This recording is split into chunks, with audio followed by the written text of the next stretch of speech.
अस्सलामु अलैकुम वरहमतुल्लाहि वबरकातुहू। बिस्मिल्लाहिर्रहमानिर्रहीम। प्रोग्राम मेरा पैगंबर में मैं हूँ आपका मेज़बान हाफिज़ हिशाम इलाही ज़हीर। मुअज़्ज़ज़ नाज़रीन गिरामी कदर, हम रसूलुल्लाह सल्लल्लाहु अलैहि वसल्लम की सीरत का सबसे जो बुनियादी और मज़बूत पहलू है आपके सामने रख रहे हैं कि रसूलुल्लाह सल्लल्लाहु अलैहि वसल्लम जैसे सूरत में आला हैं उसी तरह सीरत में आला हैं, जिस तरह ज़ात में आला हैं उसी तरह बात में भी आला हैं। रसूलुल्लाह की बात ही दीन है। रसूलुल्लाह का जो भी लफ्ज़ ज़ुबान से निकल गया उसके ऊपर अल्लाह रब्बुल इज़्ज़त का चेक एंड बैलेंस है। ये मुनकरीन हदीस का फ़लसफ़ा आजकल जो मुआशरे में बहुत ज़्यादा फैला हुआ है, यह 100% बातिल है कि रसूलुल्लाह की बात अगर दीन नहीं है तो कायनात में कोई और हस्ती ऐसी नहीं कि जिसकी बात दीन हो। हत्ता के अंबिया के बाद कायनात में सबसे अफजल जो शख्सियात हैं उनमें से हज़रत अबू बकर है, उनकी बात भी ये नहीं कहा जा सकता दीन है, बल्कि क्या कहा जाता है, दीन के मुताबिक है, शरीयत के मुताबिक है। हज़रत उमर की बात दीन के मुताबिक है, शरीयत के मुताबिक है। उस्मान की बात दीन के मुताबिक है, शरीयत के मुताबिक है, रज़ी अल्लाह वगैरह। लेकिन रसूलुल्लाह सल्लल्लाहु अलैहि वसल्लम वो वाहिद हैं जिनकी बात ही दीन है। और यहाँ पे एक आम जो मुगालता है कि ये जो दीन क़य्यम है, ये जो दीन जिसके हम बिलअमूम ये आम फहम बात है, इस्लाम जी किसका नाम है? कुरान और सुन्नत का नाम है। ठीक है, ये बात दीन किसका नाम है? कुरान और सुन्नत का। शरीयत किसका नाम है? कुरान और सुन्नत का। लेकिन दीन क़य्यम किसका नाम है यहाँ पे? और किताबुल्लाह किसका नाम है? हमारे जहन में कुछ इश्कालात पाए जाते हैं। बाज़ लोग कहते हैं जी सिर्फ कुरान काफ़ी है, सिर्फ कुरान काफ़ी होने की क्या दलील है? कोई दलील नहीं है, क्योंकि कुरान पाक की सारी तशरीहात रसूलुल्लाह सल्लल्लाहु अलैहि वसल्लम की ज़िंदगी से पता लगेंगी। रसूलुल्लाह जिस बात की तशरीह जो करेंगे वही दीन है। मिसाल दे रहा हूँ, एक मिसाल दे के दोबारा अपने जो आज टॉपिक है उसकी तरफ आता हूँ। नमाज किसको कहते हैं? कुरान पाक में है कि नमाज को कायम करो। अब वो नमाज किस कैफियत का नाम है? कहाँ से पता चलेगा? सजदा किस कैफियत को कहते हैं? कहाँ से पता चलेगा? रकू किस कैफियत को कहते हैं? कहाँ से पता चलेगा? तो रसूलुल्लाह इस कुरान की तशरीह फरमाते हैं, जो वो तशरीह करें वही दीन हो जाता है। इसी तरह किताबुल्लाह भी, याद रखिएगा, ये बात हो सकता है चंद लोगों के लिए, दीन के तलबा के लिए तो नई नहीं है, लेकिन आम जो सामीन है शायद उनके लिए नई हो। लेकिन आज आपने ये बात समझ के जानी है कि हो सकता है किताबुल्लाह, बाद लोग ये समझते हो इससे मुराद सिर्फ कुरान है। किताबुल्लाह और दीन क़य्यम से मुराद भी कभी हाली कुरान लिया जाता है और कभी कुरान और हदीस का मजमुआ लिया जाता है। इस बात की क्या दलील है कि खाली किताबुल्लाह जो है कभी कुरान पाक के लिए भी आता है, कभी कुरान और हदीस के लिए भी आता है और कभी सिर्फ हदीस के लिए भी आता है किताबुल्लाह भी? इसकी क्या दलील है? इसकी मैं आपके सामने एक दलील कुरान पाक से रखूंगा और आपने इस दलील को याद करना है ताकि मुनकिरीन हदीस जिनका हर वक्त टारगेट रसूलुल्लाह सल्लल्लाहु अलैहि वसल्लम की हदीस हैं उनको भी समझ आ जाए कि किताबुल्लाह, दीन क़य्यम, दीन इस्लाम, शरीयत कहते ही किताब और सुन्नत क्यों हैं। किताबुल्लाह भी रसूलुल्लाह सल्लल्लाहु अलैहि वसल्लम की हदीस के लिए इस्तेमाल होता है। कहाँ पे हुआ है? ये कुरान पाक में मौजूद है। क्या? इन्ना इद्दत शुहूरी इंदल्लाहि इस्ना अशरा शहरन फी किताबिल्लाह। ये कुरान पाक की आयत है। किसी भी मुनकिरीन हदीस के सामने पेश कर दीजिए कि अल्लाह रब्बुल इज़्ज़त कलाम हमीद में इरशाद फरमा रहे हैं, इन्ना इद्दत शुहूरी इंदल्लाहि इस्ना अशरा शहरन फी किताबिल्लाह, कि अल्लाह ताला ने जब से ज़मीन व आसमान को तहलीक किया है, गिनती के जो महीने हैं उनकी तादाद 12 है। फ़ी किताबिल्लाह, अल्लाह की किताब में। और अगर किताबुल्लाह से मुराद सिर्फ कुरान पाक है, मुनकिरीन हदीस को चैलेंज कीजिए कि अगर इससे मुराद सिर्फ कुरान पाक है तो पूरे कुरान पाक में से वो 12 महीने निकाल के दिखा दीजिए। कुरान पाक में आपको शहर रमज़ान तो मिल जाएगा, कुरान पाक में ज़िलहज्जा का तज़किरा तो मिल जाएगा, 12 महीनों की तादाद कुरान पाक सिर्फ किताबुल्लाह, सिर्फ अगर कुरान पाक को कहते हैं तो उठाइए कुरान पाक और उसमें से 12 महीने मुनकिरीन हदीस हमें दिखा दे, हम मान जाएंगे कि किताबुल्लाह भी मुजर्रद सिर्फ कुरान के लिए आया है। नहीं दिखा सकते। मिन्हा अरबातुन हुरुम, सिर्फ बात यहां तक भी होती तो बात काफी है, लेकिन आपको समझाने के लिए आयत का अगला टुकड़ा क्या है? मिन्हा अरबातुन हुरुम, 4 इसमें से हुर्मत के महीने हैं। फिर अगला टुकड़ा क्या? ज़ालिका दीनुल क़य्यम, ये एक मजबूत अल्लाह का नाजिल करदा दीन, वाज़े दीन है। बताइए, अगर किताबुल्लाह से मुराद सिर्फ कुरान है जिसको अल्लाह वाज़े दीन कह रहा है, یہ 12 مہینے قرآن پاک سے دکھائیے، پھر 4 مہینے قرآن پاک کے اندر جو حرمت والے ہیں ان کی گنتی قرآن پاک سے دکھا دیجئے، نہیں دکھا سکیں گے، ہاں دین کا طالب علم آپ کو دکھا دے گا جس کے نزدیک کتاب اللہ سے مراد قرآن و حدیث ہے، وہ 12 کے 12 مہینے آپ کو احادیث سے نکال دے گا، اور 4 حرمت کے مہینے آپ کو احادیث سے نکال دے گا، کیونکہ ہمارے نزدیک تو کتاب اللہ بھی قرآن و حدیث کے مجموعے کا نام ہے، دین قیم بھی قرآن و حدیث کے مجموعے کا نام ہے، شریعت بھی قرآن و حدیث کا مجموعہ ہے، اسلام بھی قرآن و حدیث کے مجموعے کا نام ہے۔ اگر آپ سب کو یہ بات سمجھ آ جائے، یقین مانیے آپ کی زندگی میں انقلاب آ جائے۔ یہ آپ کو مغالطہ ڈالا ہوا ہے کہ دین صرف کلام اللہ ہے، کلام اللہ صرف ایک دباچہ ہے، ایک گائیڈ لائن ہے، ایک تھیوری ہے، تھیوری اس کا پریکٹیکل رسول اللہ صلی اللہ علیہ وسلم کی ذات ہے۔ جتنی مرضی کو تھیوری پڑھ لے، ایک بچے کو آپ تھیوریٹیکلی پوری گاڑی کی آپ ڈرائیونگ سکھا دیں، تھیوری میں پریکٹیکل نہ کیا ہوگا تو وہ گاڑی تباہ کر کے لے آئے گا، پہلے دن ہی توڑ کے لے آئے گا۔ رسول اللہ کی زندگی کے بعد جو صرف تھیوری کے اوپر یقین کرتا اور پریکٹیکل کا اس کو پتہ نہ ہو کہ نماز کہتے کس کو ہیں، زکوٰۃ دینی کتنی ہے، احکامات کیا ہیں، طواف کرنا کس کو کہتے ہیں، حج بیت اللہ کا کہتے کس کو ہیں، کس عمل کو کہتے ہیں، منام میں کب جانا ہے، کس تاریخ کو جانا ہے، کتنے چکر لگانے ہیں، یہ سب باتیں کہاں سے ملیں گی؟ یہ پریکٹیکل سے ملیں گی، یہ رسول اللہ صلی اللہ علیہ وسلم کی زندگی سے ملیں گی۔ یہ بات تو ایک آپ کے سامنے قرآن پاک کی آیت رکھی کہ کتاب اللہ سے مراد صرف قرآن نہیں ہے، قرآن و حدیث کا مجموعہ بھی ہوتا ہے۔ آپ نے کہاں سے یہ مغالطہ لے لیا کہ صرف کلام اللہ ہی میرے آپ کے لیے کافی ہو گیا، رسول اللہ کی زندگی کو مائنس کر دیا جائے؟ اگر رسول اللہ کی زندگی کو مائنس کر دیا جائے دین ختم ہو جاتا ہے۔ رسول اللہ کی بات دین ہے، قول فعل عمل دین ہے، حدیث تقریری دین ہے۔ آئیے دوسری مثال آپ کے سامنے حدیث سے رکھتے ہیں۔ رسول اللہ صلی اللہ علیہ وسلم کے سامنے ایک قافلہ آیا اور آ کے کہنے لگا، اے اللہ کے رسول اقضی بیننا بکتاب اللہ، اے اللہ کے رسول ہمارے درمیان فیصلہ کیجئے کتاب اللہ سے۔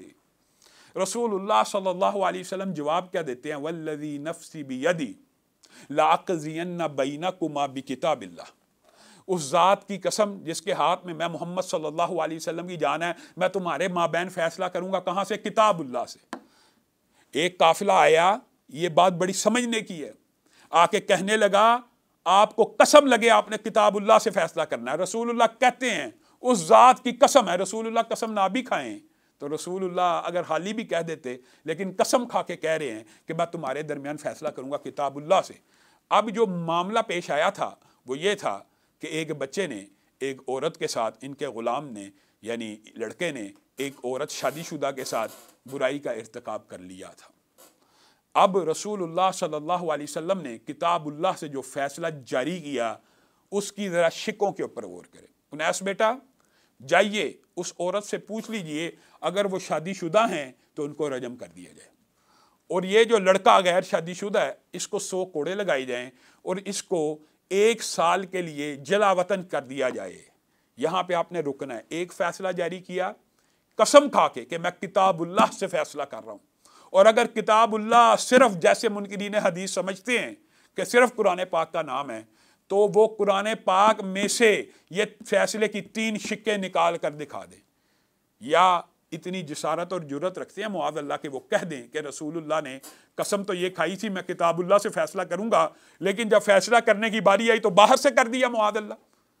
شکیں کیا تھی آپ کے سامنے رکھ دی، اس عورت کو رجم کر دیا جائے، اس بیٹے کو 100 کوڑے لگائی جائیں اور 1 سال کی جلا وطنی کر دی جائے۔ اگر کتاب اللہ سے مراد صرف قرآن ہے تو آپ قرآن اٹھائیں گے، آپ کو ان فیصلے کی 3 شکوں میں سے 1 شک مل جائے گی کہ جو غیر شادی شدہ اس کو 100 کوڑے لگائے جائیں۔ وہ جو عورت کو رجم کیا گیا اور جو اس کو 1 سال کے لیے جلا وطن کیا گیا، یعنی 66% حصہ رسول اللہ کہہ رہے قسم کھا کے میں کتاب اللہ سے فیصلہ کر رہا ہوں، گویا کتاب اللہ سے مراد قرآن اور حدیث کے مجموعے کا نام ہے۔ تو یہ بات بڑی عام فہم ہے اور سمجھنے کی ضرورت ہے۔ اگر ہم قرآن و سنت کو ہی دین قیم، دین شریعت اور کتاب اللہ کے بعد مفہوم میں قرآن و حدیث کو لیں گے تو ہمارے لیے یہ معاملہ سمجھنا بڑا آسان ہو جائے گا۔ معزز ناظرین گرامی قدر، یہاں پہ لیتے ہیں ہم چھوٹا سا وقفہ اور وقفے کے بعد اسی بات کو آگے بڑھائیں گے۔ ویلکم بیک، پروگرام میں ایک مرتبہ پھر خوش آمدید۔ معزز ناظرین گرامی قدر، ہم کتاب اللہ کے حوالے سے آپ کے سامنے یہ گزارشات رکھ رہے ہیں کہ منکرین حدیث نے قرآن اور حدیث کو علیحدہ علیحدہ کرنے کی بڑی کوشش کی، لیکن اللہ نے تو کہہ دیا فَتُؤْمِنُونَ بِبَعْضِ الْكِتَابِ، کیا تم کتاب کے یعنی دین کے ایک ٹکڑے کے اوپر ایمان لاتے ہو اور دین کا ایک ٹکڑا چھوڑ دیتے ہو؟ تو کتاب اللہ کئی مرتبہ قرآن اور حدیث کو جمع کرنے کے مجموعے کا نام ہے، جیسے آپ کے سامنے دو واقعات ہم نے رکھ دیے، ایک قرآن پاک میں سے اور ایک حدیث نبوی میں سے۔ اسی بات کو ہم آگے بڑھاتے ہیں۔ رسول اللہ صلی اللہ علیہ وسلم کی ازواج مطہرات میں سے ایک بیوی حضرت عائشہ، آپ سب جانتے ہیں، ان کی ایک سہیلی تھی بریرہ۔ ایک لمبا چوڑا واقعہ مختصر کرتا ہوں کہ حضرت بریرہ کو آزاد کروانے کا، حضرت سہیلیوں کے کام آتی ہیں، آزاد کرانے کا معاملہ آیا تو حضرت عائشہ نے بریرہ کو آزاد کروانے کی رقم ان کو ادا کی اور ان کو کہا اپنے مالکوں سے مکاتبت کر لے، لکھائی پڑھائی کر لے کہ اس کو آزاد کر دیا گیا۔ جب لکھائی ہوئی، یہ ایک لمبا چوڑا فقہی باب ہے، میں آپ کو سمجھانے کی کوشش کرتا ہوں مختصراً جو بات ہمارے موضوع سے متعلق ہے۔ بریرہ کو جب آزاد کروایا گیا تو ان کے جو مالک تھے انہوں نے یہ شرط رکھی کہ ولا کی نسبت ہماری طرف ہی رہے گی، چاہے ہم نے آزاد کروا دی ہے۔ اب حقیقت میں ہونا تو یہ چاہیے تھا کہ امی عائشہ نے پیسے دیے ہیں تو جو بندہ پیسے دے ولا کی نسبت اس کی طرف ہوتی ہے۔ ولا سے مراد یہاں پہ کیا ہے یہ آپ کے سامنے رکھتا ہوں۔ اس سے مراد یہاں پہ یہ لی جائے گی کہ غلام ہے، وہ اگر مر جائے اور اس کا کوئی وارث نہ ہو تو جو ولا کی نسبت ہے اصولاً شرعی طور پہ ہونا یہ چاہیے تھا امی عائشہ نے ان کی پیسے دیے تو ان کی ساری کی ساری وراثت امی عائشہ کو مل جائے۔ لیکن جو آزاد کرنے والے تھے وہ تو معاوضہ لے رہے تھے، وہ تو پیسے لے کے آزاد کر رہے تھے، یا تو وہ فری میں آزاد کرتے پھر وہ لکھواتے کہ ولا کی نسبت ہماری طرف رہے گی، اگر بریرہ فوت ہو جائے ان کی کوئی وراثت بچے ہمیں واپس مل جائے گی۔ امید آپ کو بات سمجھ آ جائے گی۔ لیکن پیسے امی عائشہ کے لگے، لیکن وہ نسبت ولا کی اپنی طرف رکھنا چاہتے ہیں، پیسے بھی پورے وصول کیے اور حضرت بریرہ کو لکھ کے یہ دینا چاہتے ہیں کہ اگر کچھ ہو جائے تو ولا کی نسبت ہماری طرف برقرار رہے گی، تیرے وارث ہم بن جائیں گے۔ تو امی عائشہ نے رسول اللہ صلی اللہ علیہ وسلم کے پاس آ کے یہ شکایت کی کہ اللہ کے رسول یہ کیا معاملہ، پیسے تو میں ادا کر رہی ہوں، ولا کی نسبت تو میری طرف ہونی چاہیے، اگرچہ ولا کی بھی لینے کی میری نیت نہیں ہے وراثت لینے کی بریرہ کی، لیکن وہ تو میں پیسے دے کے آزاد کروا رہی ہوں۔ تو رسول اللہ صلی اللہ علیہ وسلم مسجد گئے۔ یہ رسول اللہ کی سیرت کا ایک بڑا خوبصورت پہلو ہے، رسول اللہ کسی کی غلطی کو پوائنٹ آؤٹ نہیں تھے کرتے بلکہ عام جنرل بات کرتے ہیں، ما بال اقوام، رسول اللہ نے اسی طرح جا کے کہا لوگوں کو کیا ہو گیا ہے، یعنی جس کے بارے میں بات کی جا رہی ہے وہ بھی سن لے لیکن لوگوں کے سامنے نظر میں نہ آئے، پن پوائنٹ نہ کی جائے، شرمندگی محسوس نہ کرے۔ ما بال اقوام یشترطون شروطا ما لیست فی کتاب اللہ، یہ ہمارے موضوع سے متعلق بات یہ ہے، لوگوں کو کیا ہو گیا ہے، ایسی شرطیں باندھتے ہیں جو شرطیں کتاب اللہ میں موجود نہیں ہیں۔ یہاں پہ ہی بات ہوتی نا تو بات مکمل ہے۔ بتائیے قرآن پاک میں وہ کون سا پارہ ہے، کون سی آیت ہے جہاں پہ ولا کے بارے میں یہ ڈسکشن کی گئی ہو کہ غلاموں کی ولا؟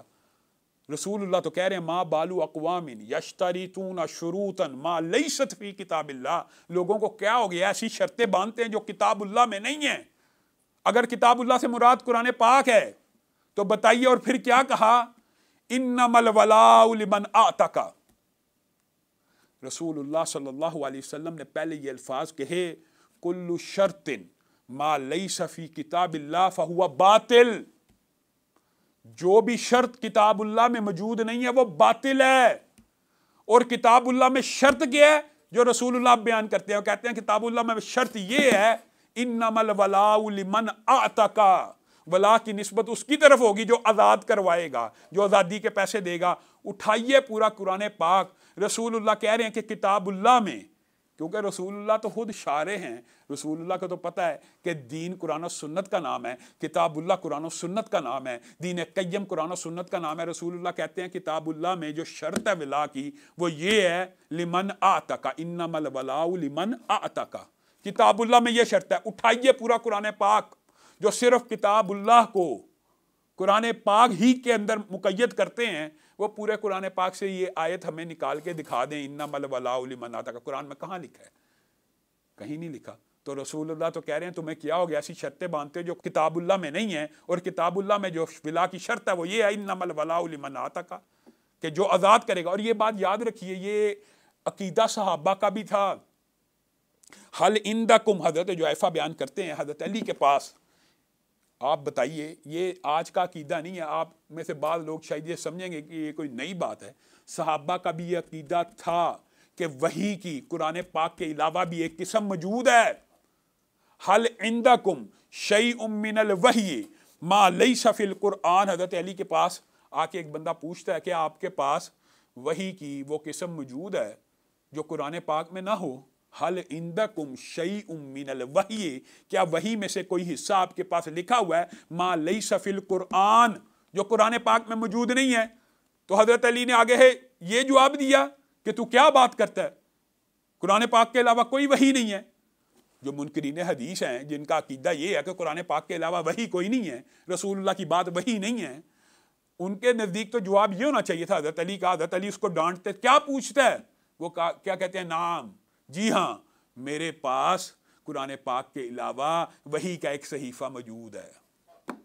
हज़रत अली को तो चाहिए था ये कहते कि कुरान पाक के अलावा कोई वही नहीं, चल भाग जा। वो कह रहे हैं जी हाँ मेरे पास वही का एक और नुस्खा मौजूद है जिसके अंदर वही कुछ है जो मैंने रसूलुल्लाह से सुना था और लिख लिया। दियत के अहकामात है, कत्ल के अहकामात है, विरासत वगैरह की। यानी ये तो सहाबा का भी अकीदा था कि रसूलुल्लाह की बात वही है, रसूलुल्लाह का कौल वही है। बुनियादी तौर पे ये जो मुगालता है क्यों फैलाया गया है, इसीलिए ये भी बात याद रखिए। हाँ कई लोगों को ये मुगालता हुआ कि हज़रत उमर ने कह दिया था मेरे लिए कुरान काफ़ी है। हज़रत उमर ने कहा था हस्बुना किताबुल्लाह, हमारे लिए कुरान और हदीस काफ़ी है। ये बात मैं अपनी तरफ से नहीं कह रहा, इसी बुखारी शरीफ में हज़रत उमर के इस कौल की तशरीह भी मौजूद है। अर्रज्मु फी किताबिल्लाहि हक़, हज़रत उमर ने कह दिया था ना एक वक्त आएगा जब कोई बंदा बैठा होगा। और ये भी देखिए रसूलुल्लाह की हदीस की हुज्जियत और हदीस के सच्चे होने की, वही होने की कितनी बड़ी दलील है। रसूलुल्लाह ने फरमाया एक ज़माना आएगा कि लोग अपने तख्तों पे बैठे होंगे, एक बंदा अपने गाँव तकिया लगा के बैठा होगा, कहेगा मेरे लिए सिर्फ कुरान काफ़ी है, सिर्फ कुरान काफ़ी है। आप बताइए जो इनकार हदीस करते हैं क्या उनका ये कौल नहीं है, सिर्फ कुरान काफ़ी है। सिर्फ कुरान पाक में से अगर मैं आपके सामने चंद मिसालें रखूं, आप तो कुरान पाक में मुर्दार हराम है, सारे मुसलमान मछली खाते हैं, मछली कैसे हलाल होगी बताइए। मछली हदीस से हलाल होगी, वरना मछली को निकाल लेंगे तड़प के मर गई, मुर्दार होगी। मुर्दार तो कुरान पाक में हराम है। तो हदीस के जरिए इंशाल्लाह इन मिसालों को भी आपके सामने अगले प्रोग्राम में रखने की कोशिश करेंगे। अब बताइए बुनियादी तौर पे हजरत उमर भी ये कह रहे हैं हस्बुना किताबुल्लाह और अर्रज्मु फी किताबिल्लाहि हक़। कोई ये ना समझ ले कि किताबुल्लाह सिर्फ जो है कुरान का नाम है, बल्कि कुरान और हदीस का मजमुआ है। और रजम की जो सज़ा है ये किताबुल्लाह में यानी दीन और शरीयत में मौजूद है। और हज़रत उमर ये पहले ही बता गए। और आज यही इनकार हदीस करने वाले सबसे पहले जो बात करते हैं वो यही करते हैं, रजम का इनकार। जी रजम कुरान पाक से दिखाएं। कुरान पाक को अगर रसूलुल्लाह सल्लल्लाहु अलैहि वसल्लम की तशरीहात के बगैर समझा जाएगा तो कायनात में नबियों के बाद जो सबसे बड़े आलिम हैं, उलमा हैं, वो कौन है? अबू बकर, उमर, उस्मान, अली। ये सबसे बड़े उलमा में से हैं, फ़कीह हैं। इनको भी मुगालता लग सकता है अगर रसूलुल्लाह सल्लल्लाहु अलैहि वसल्लम की तशरीहात के बगैर कुरान पाक को समझने की कोशिश करेंगे। कैसे? अपनी तरफ से नहीं कह रहा। मैं यअमल सुअन युज्ज़ा बिही, कुरान पाक की आयत उतरी, हज़रत अबू बकर रोना शुरू हो गए। कायनात में नबियों के बाद सबसे बड़ा आलम है, रो रहा है। कुरान पाक को बराह रास्त सुना, समझने की कोशिश की, जो कोई बुरा अमल करेगा उसकी सजा पाएगा। हज़रत अबू बकर रोना शुरू हो गए। ये क्या आयत उतर आई?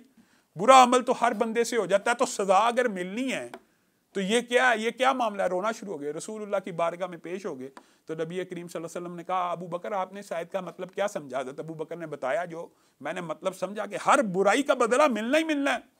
रसूलुल्लाह सल्लल्लाहु अलैहि वसल्लम मुस्कुराना शुरू हो गए। आपने कुरान पाक को क्या समझा? अलस्त तमरज़ अलस्त तहज़न, क्या आप बीमार नहीं होते, क्या आपको गम नहीं लगता? ये तो बंदा मोमिन की शान है कि उसके दिल के अंदर भी एक सुई के बराबर भी तकलीफ हो। यानी आपने अपने जेब में चाबी रखी हुई, आपने जेब को हाथ लगाया, चाबी न मिली, आपके दिल को एक चोट लगी, सुई से भी कम, उस तकलीफ से भी बंदा मोमिन के अल्लाह गुनाह माफ़ फरमाता है। अबू बकर आपको क्या समझ आई कुरान पाक की?